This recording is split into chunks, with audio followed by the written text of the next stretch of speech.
Hello， 大家好，今天为大家分享一款轻乳酪的做法，味道酸甜可口，入口细腻丝滑。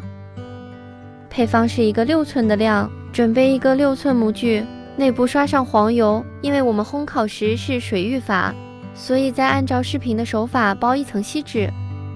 为了方便脱模，我们再在底部和四周铺一层油纸。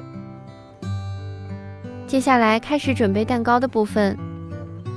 先把芝士隔水软化成软泥状备用，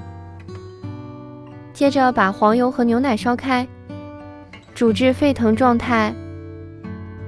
然后分3次加入之前软化好的芝士中，搅拌至顺滑状态。每一次加进去都要搅拌均匀，之后再去加下一次，直到搅拌为顺滑状态为止。再继续把面粉加进去，搅拌均匀，再加入蛋黄，搅拌至顺滑，然后准备蛋清部分。蛋清加入2克塔塔粉，这里也可以换成柠檬汁。搅拌均匀后，把细砂糖分3次加入蛋白中，分3次加糖，可以让我们蛋白搅打得更加的细腻，更加的稳定，直到蛋白搅打到7成鸡尾状小弯钩的状态。现在我们把蛋黄和蛋白进行混合，先将少量蛋白加入蛋黄糊中翻拌均匀，再反倒回蛋白中，用橡皮刮刀翻拌均匀。搅拌均匀后，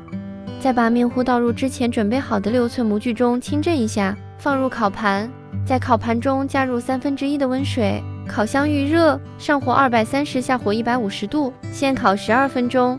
然后再把温度调到上火150，下火130，表面盖一层油纸，再继续烘烤40分钟左右。出炉后轻蒸一下，